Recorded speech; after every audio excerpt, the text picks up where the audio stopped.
I'm 15 years old. I'm from the Puyallup tribe. I snowboard. I'm currently ranked 2nd in North America for freeride snowboarding.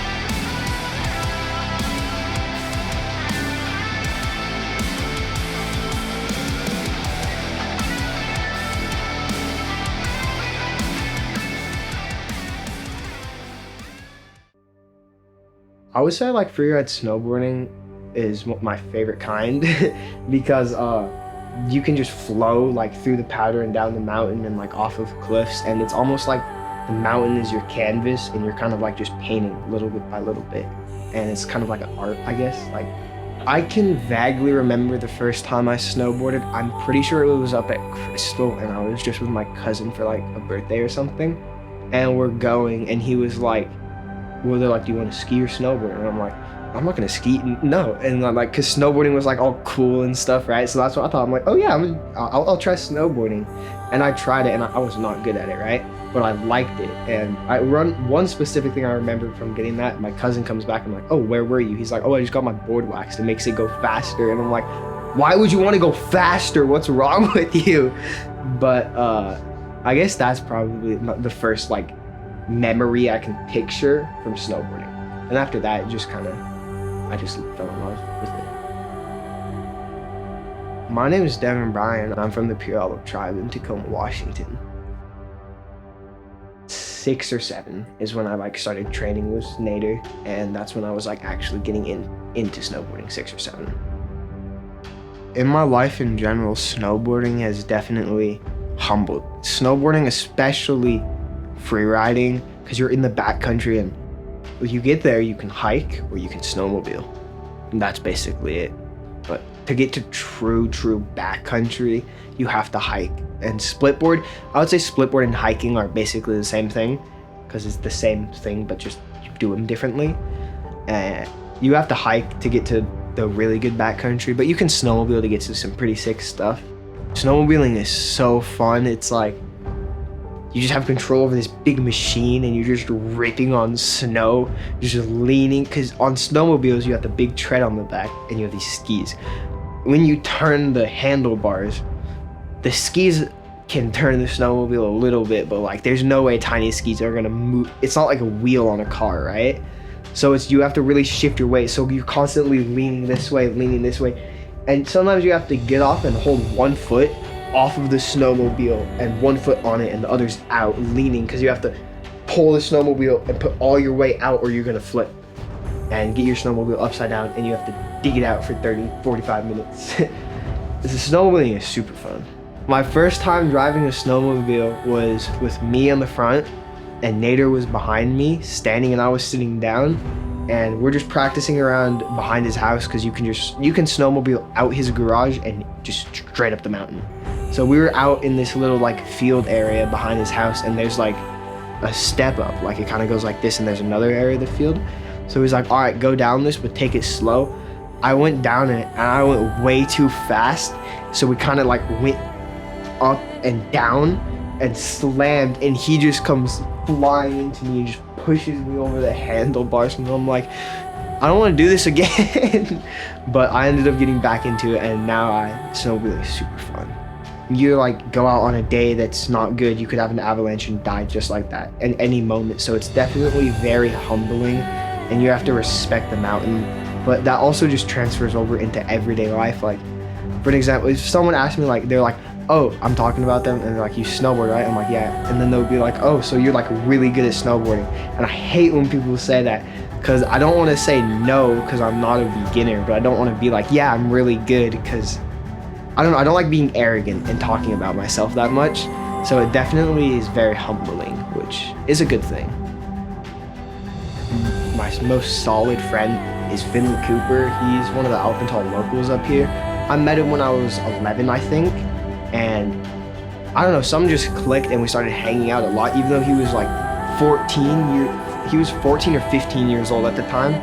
But he's honestly like an older brother to me, because I'm the oldest in my family, and he treats me and views me as a younger brother, and we just have a really good relationship.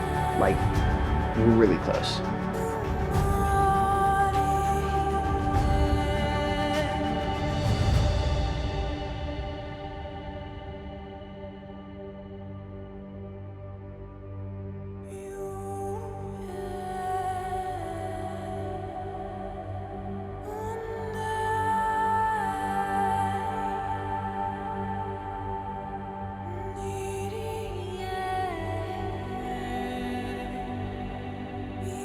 I couldn't give you an exact, like, how many days a week, because it's always different whatever we're doing, but I would say like probably a good 35 to 40% of the time I'm snowboarding, I'm with, oh no, definitely like 50% of the time I'm with Finley when I'm snowboarding. It's really nice to have like my whole family, because my little brothers and everyone started snowboarding because I did it, and it's kind of cool to have like a family that's always there to support you with your dream snowboarding, which is nice.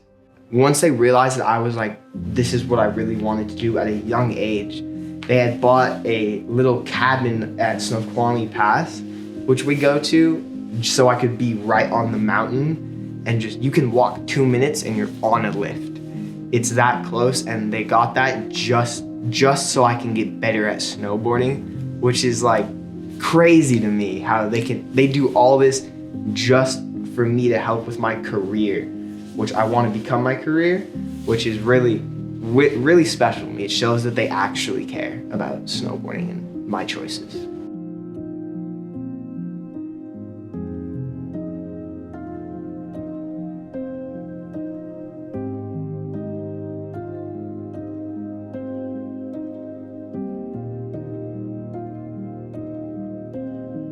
My youngest brother that's like closest to me, so not the youngest, but like me, and then Justin, and then Jackson, who, these are my siblings I live with, and Jackson's 6, so he's really annoying because he's a 6-year-old and just doesn't know much about anything, so he's always trying to figure out stuff. And Justin's 12. I think Devon's story of a young kid with a challenging childhood and a challenging situation to make it through as a child, and to see him persevere through those challenges, and always kind of have that anchor of snowboarding and always coming back to the mountains. And despite this or that going on in his life or changes in his family, Devon kind of staying true and honoring what he does with snowboarding and how much it means to him. Honestly, it inspired me.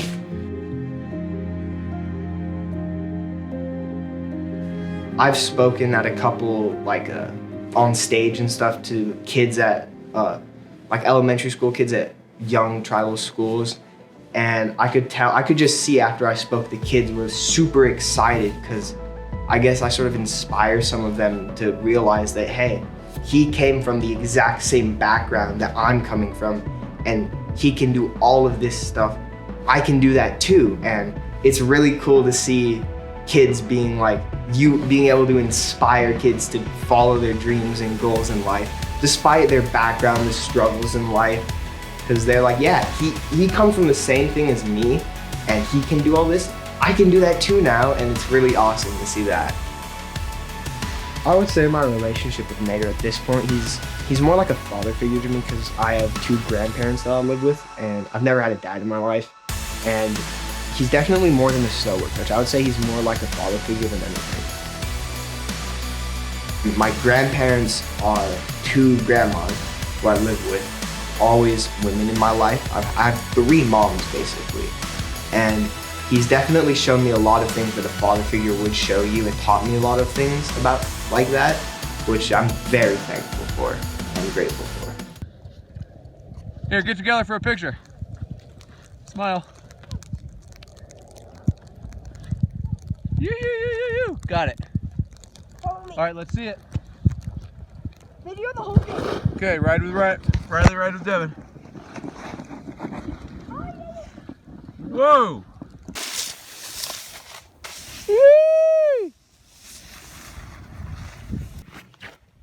You can do it. It's good landing.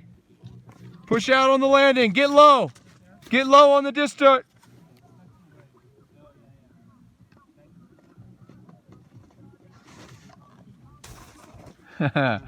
Nice. What's up? Pretty Alpy! Pretty gnarly stuff. All right, I'll give this to you so you can see it when you get home. Okay. Yep, take it nice and easy. How I met him was my grandparents were looking for a private coach for me. I was coaching snowboarding, giving lessons at night while working the corporate life during the day.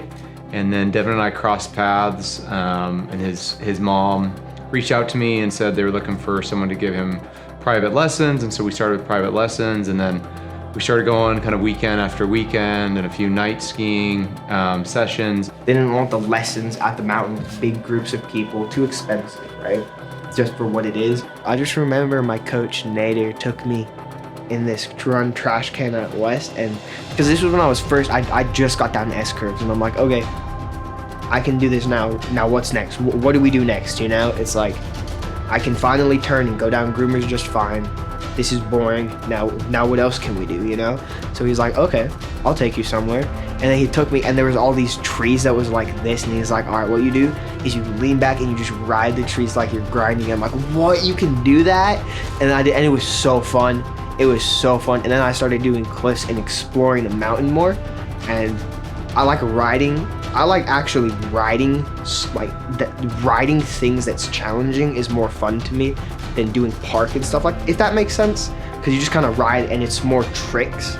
But I like riding a lot, so doing that is fun. And that's probably what got me into free riding. I guess he saw that drive in me of wanting to get better, and has just stuck around with me. And Nader's definitely a lot more than just a snowboard coach to me, because we've traveled all around the world with just me and him, going to New Zealand for a month and a half, 2 months, going to Argentina for 2 weeks, you know? So he's become like a family to me instead of just a coach.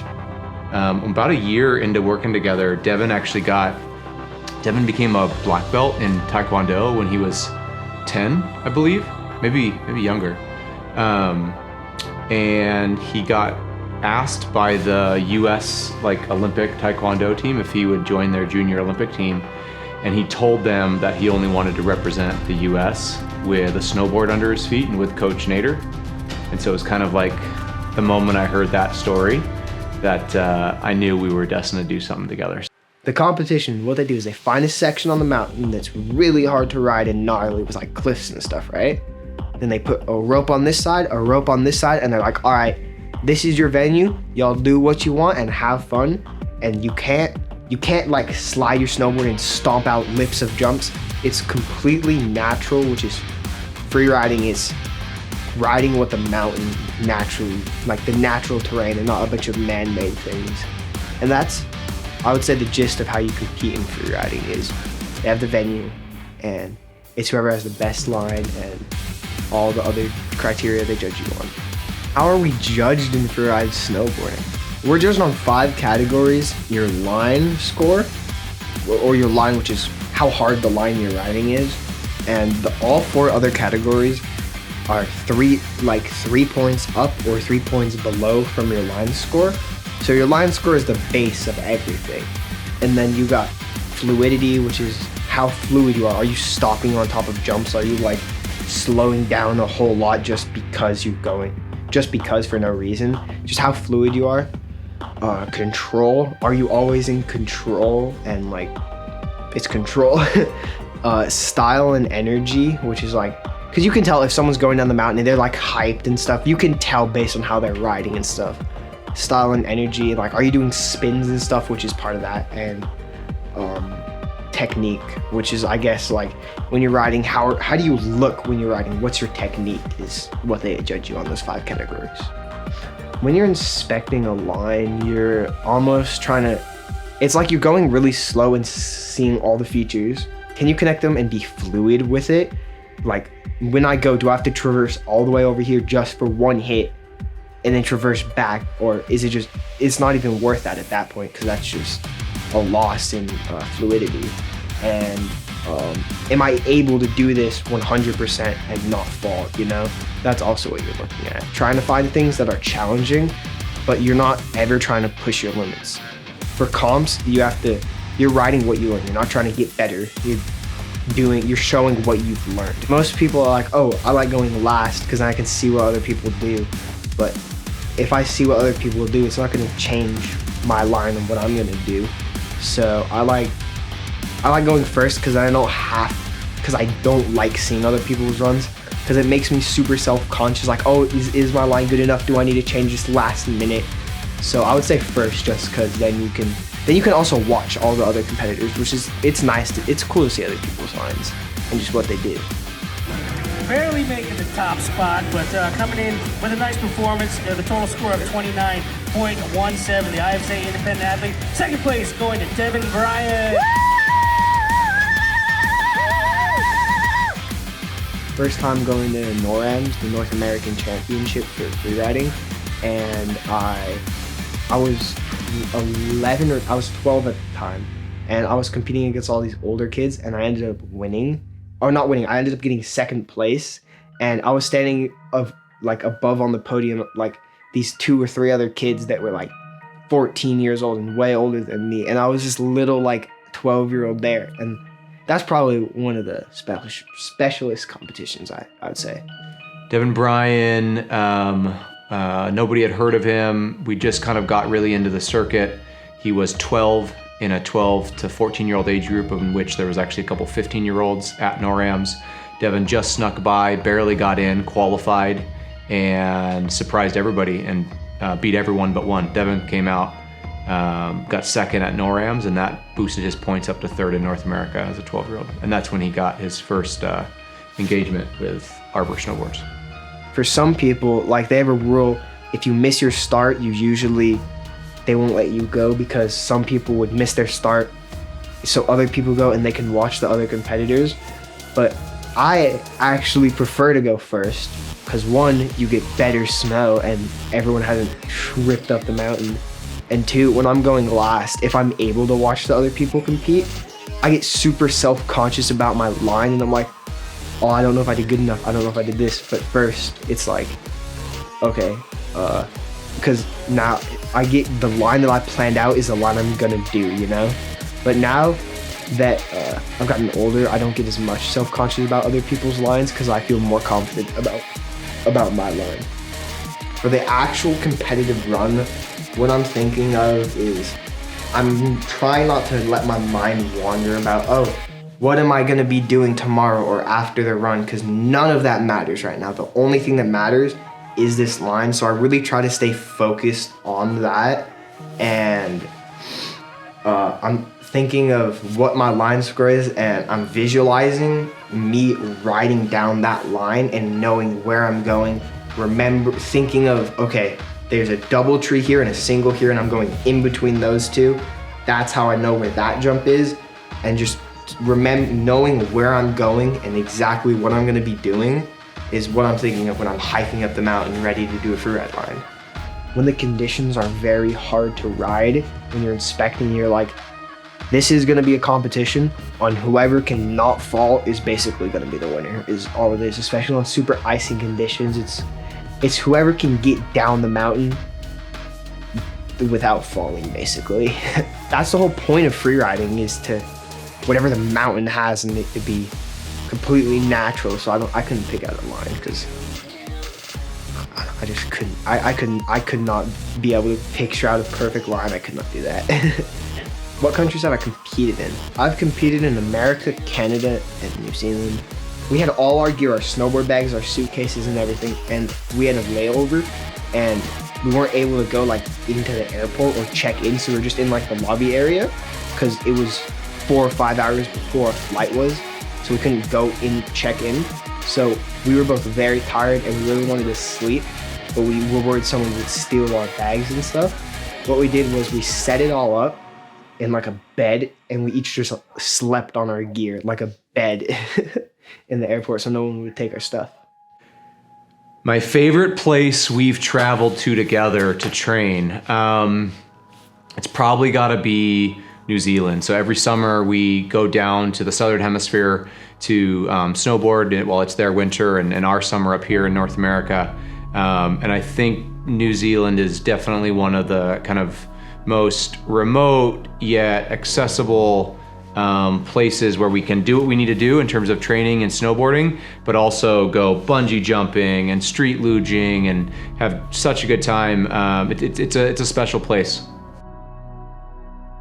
Definitely New Zealand for snowboarding in New Zealand. The mountains, there's no trees on the mountains, and it's so different, and no one there really likes powder. I don't know, it's weird. No one there takes any of the powder, so wherever there is powder on the mountain, it's just there. So you can always get powder on every single run, and just the mountains, how they are is different, and I would say New Zealand, yeah. Second favorite mountain is Treble Cone, New Zealand. Definitely best place to practice backcountry down south.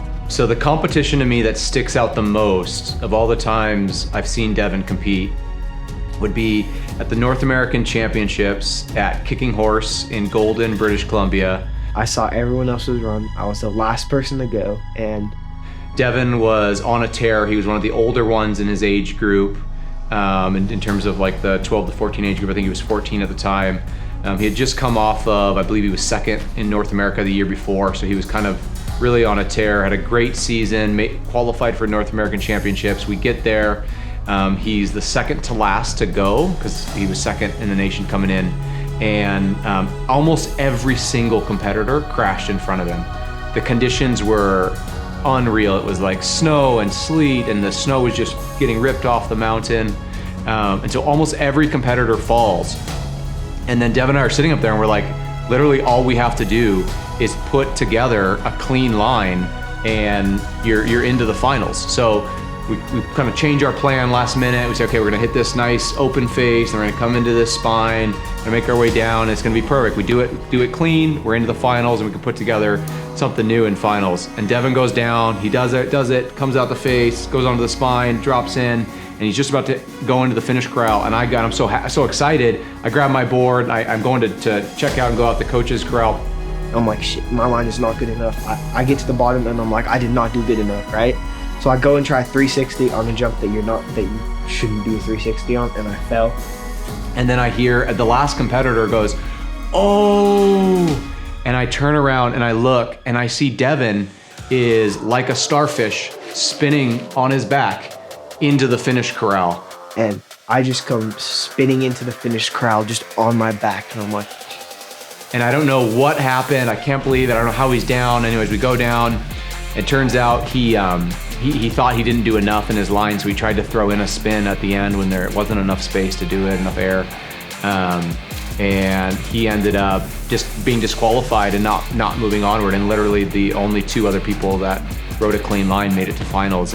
Which is another reason why I really don't like watching people's runs, because it just puts a lot of doubt in my mind and myself. I think it was where Devon grew the most as a rider from a particular moment, in one, not second guessing himself, and two, just kind of believing in himself all the way through. That was the only doubtful time I've ever really been in a comp. I was progressing a lot, and I was like just starting to get really strong when I was riding and actually be a really solid rider and consistent. And then that ended and the season was done and we couldn't go snowboarding anymore for almost a full year, right? Or for me, it was about a full year. Devon was second in North America, closing out the season just before COVID hit. And it's really too bad because he was on an absolute tear and was going to dominate at NORAMs. This season in October, I go to a boarding school. It's called East Mountain Academy on Mount Hood. And it's for snowboarding, like you practice there and stuff.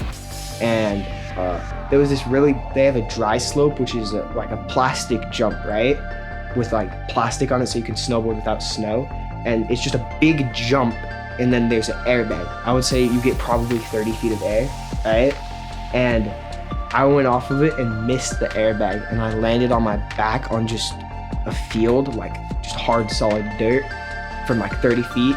And I broke this rib and this arm, which sucked. Well, I was curious how his arm was involved in whatever he was doing snowboarding, and then I find out he was trying to launch into a foam pit and practice spins, and he completely missed the foam pit and just landed on the ground.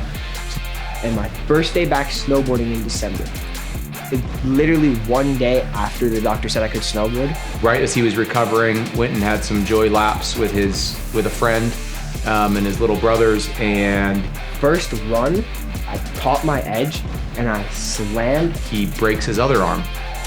That one surprised me more. And I had to wait a whole nother 6 weeks for recovery. This arm wasn't as bad as this one. Like this one, I'd have a full cast. It hurt to walk, how the vibrations hurt. Like it was a really bad break. But this one was just kind of a fracture and a crack. So I didn't have to have a cast or anything. I just couldn't lift anything heavier than the cell phone. But I mean, hey, you know, you protect one injury and sometimes you can hurt another.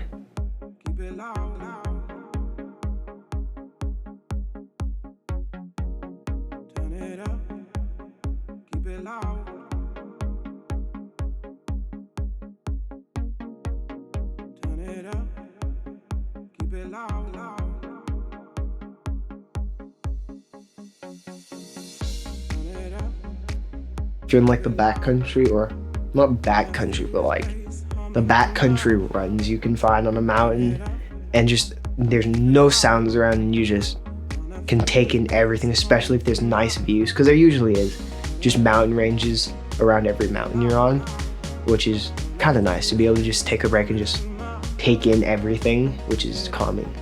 I got a new board, the Costa Nostra. It's my first time ever riding a directional, like a full direction with like a pointed tip and a rounded tail. And it's like you're riding a spoon, if that makes sense. Like the rocker, when you're just standing on it, on the board, you can go like this and wiggle your board back and forth just on complete flat ground. So it's literally just like you're riding a spoon, and it was so fun. Some advice I would give to a 10 to 12-year-old who's just starting out freeride snowboarding is, one thing I would say is definitely be humble with the mountain. That's one thing you have to learn when it comes to freeriding, because you're connected with the mountain in freeriding that I've never experienced in any other type of style of snowboarding, because you're not making jumps and being like, okay, I've made this awesome jump, now I have to do this insane flip. No, it's you're finding things in the mountain that the mountain has naturally made and that you're jumping off of. So you definitely have to be really humble. And I would probably say a couple other tips would be, don't be scared. Don't be scared to advance, because you're gonna fall, but it's most of the time, it's not gonna be a life or death situation if you fall. It's more of, you have to really push yourself to want to get better. And final tip I would say is, don't do it if you don't want to. If you just think it looks cool and you want to be cool, don't do it, because you really have to want to do it and have that drive to get better if you ever want to progress in anything in life, especially with freeriding. Devon comes from a Puyallup Native American background with a tight-knit community. His mom is on tribal council for the Puyallup tribe, and so I think anybody who gets to know Devon gets to know his family. I've been very fortunate to be welcomed into their home and into their lives deeply. You know, we play video games, the little kids and I. We have Nerf gun wars. They come and visit us at competitions, and we'll play hide and go seek in the Airbnbs and all of that kind of fun stuff. Why did Devon and I work together for almost 10 years from such a young little kid? Why I stayed with him for so long, and why this many years later we're loading up the snowmobile and hitting the backcountry, and why did I even bring him into the backcountry when he was so young? I don't know if there's a clear answer to that, other than I think we cross paths with journeys and with people in life that move us and we feel a gravitational pull towards.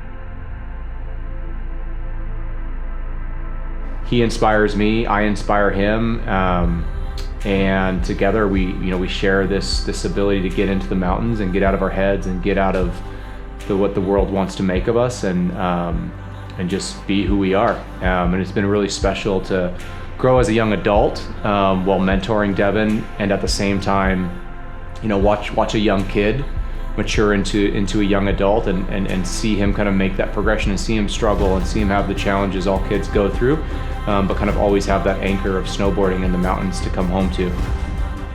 Is there a technology I wish that existed with snowboarding? There absolutely is. I can't tell you how jealous every snowboarder, no matter what they say, are of skiers' ability to sit straight on a chair without a big ass weight dangling on their darn ankle and knee. If I could invent anything for snowboarders, it would be some way to be able to engage in the chairlift without having something dangling off of your leg and only off of one leg, and having to coming out of the chair like this when everyone else is just sitting normal. I would invent something that would help snowboarders engage with chairlifts as easy as skiers can. I would like to thank Arbor Snowboards for always hooking me up with some amazing boards, because snowboards are expensive, and Sailor Style, this company, for just giving me a bunch of like hoodies and hats and stuff to wear, which is nice. You just open the mail and there's a big box just full of clothes, and which is nice. And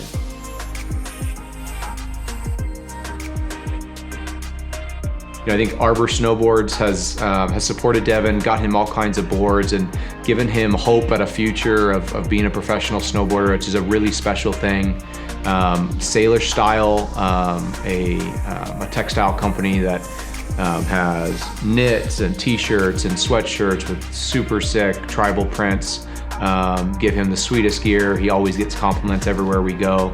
And lastly, I'd say, his mom Nancy and his mom Annette, I don't think there's bigger supporters. I'm a pretty big supporter of Devon, but I don't even come close to those two.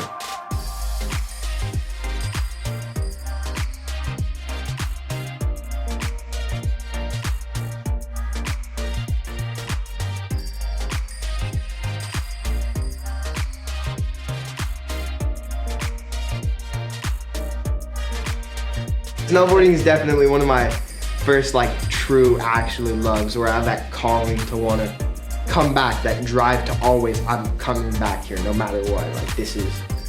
I want to do this, that drive you have.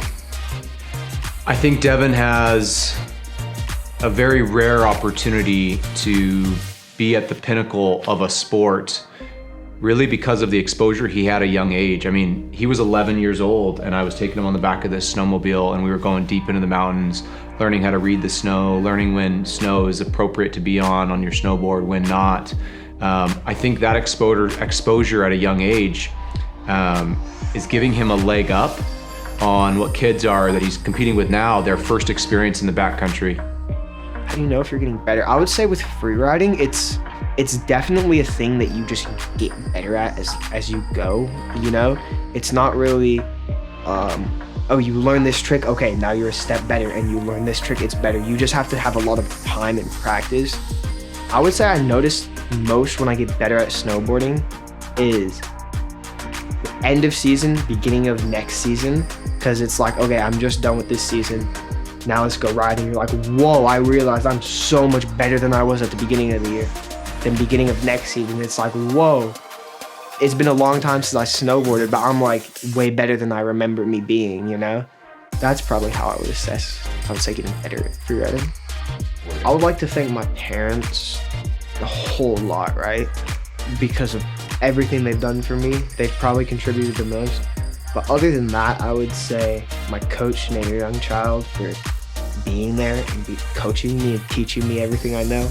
And Finley Cooper, my best friend, for pushing me to get better at riding. And I would say those three people I would like to thank the most. Climate change sucks and it needs to be fixed, or we're all gonna die and the snow's gonna go away. If climate change, that's just a fact.